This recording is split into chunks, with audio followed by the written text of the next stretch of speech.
Big boss Malayalam season 6 ലൈവില് 2 മണിക്കൂർ മുമ്പ് നമ്മുടെ ബിഗ് ബോസ് അവർക്കൊരു ടാസ്ക് കൊടുത്തിരുന്നു. 3 ടീമുകളും പവർ ടീമിനെ റോസ്റ്റ് ചെയ്യുന്ന രീതിയിൽ ഒരു പെർഫോമൻസ് കാഴ്ചവെക്കണം എന്നതായിരുന്നു ടാസ്ക്.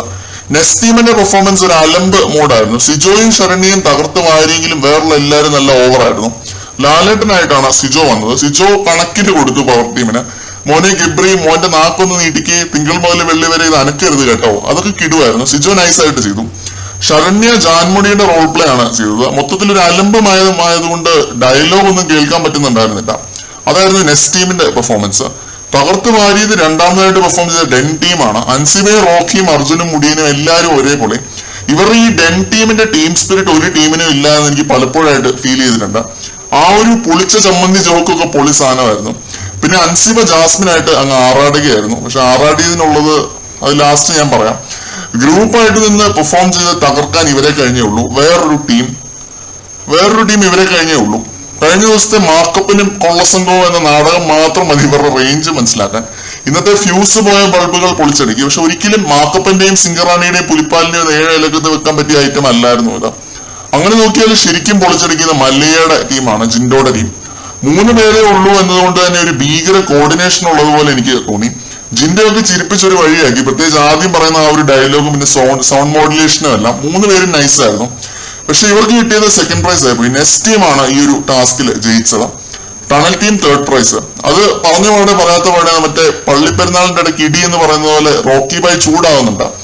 ജിൻഡോയുടെ ടീം ആക്ട് കംപ്ലീറ്റ് ചെയ്യാതെ പോയി എന്നാണ് റോക്കി പറഞ്ഞത്. പക്ഷെ എനിക്ക് അങ്ങനെ തോന്നിയില്ല. ഈ ഒരു ഗിഫ്റ്റ് ദാന ചടങ്ങുകൾ കഴിഞ്ഞ് ജാസ്മിൻ പൊട്ടിക്കരയുന്നുണ്ട് അവിടെ ഇരുന്ന്.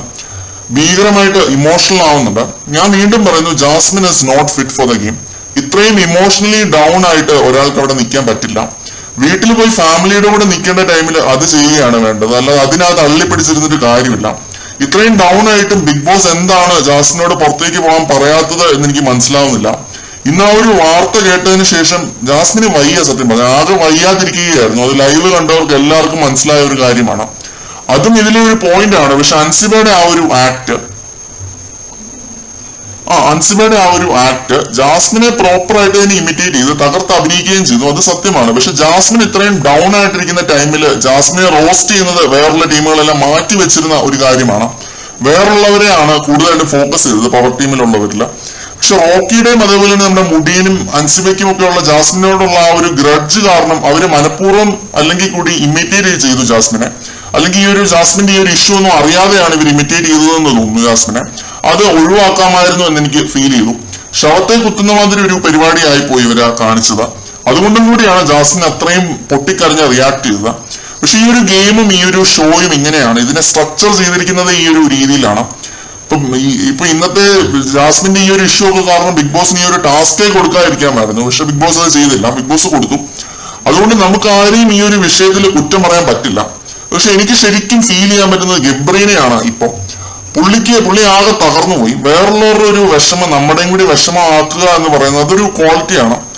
നമ്മളൊക്കെ എത്ര ഗബ്രി എന്ന കണ്ടസ്റ്റന്റിനെ ജഡ്ജ് ചെയ്താലും പുള്ളിക്ക് മറ്റൊരാൾക്ക് വേണ്ടി ഫീൽ ചെയ്യാനുള്ള എമ്പതി ഉണ്ടെങ്കിൽ അത് പുള്ളി നല്ലൊരു ഹൃദയം ഉള്ളത് കൊണ്ട് തന്നെയാണ്. അത് സമ്മതിച്ചു കൊടുത്തേ പറ്റത്തുള്ളൂ.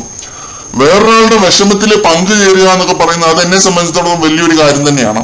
പക്ഷെ ഗബ്രിയും ജാസ്മിനും കൂടി ചെയ്തു കൂട്ടിയ ആക്ടുകളൊക്കെ അത് വേറൊരു സൈഡിൽ അവരുടെ ഗെയിമായിട്ട് ഞാൻ പരിഗണിക്കുന്നുള്ളൂ. പക്ഷെ ഈ ഒരു ജാസ്മിന്റെ ഈ ഒരു വിഷയത്തിൽ ഗബ്രി അത് കൂടെ നിൽക്കുന്നതൊക്കെ അതൊക്കെ വളരെ നല്ല കാര്യമാണ്.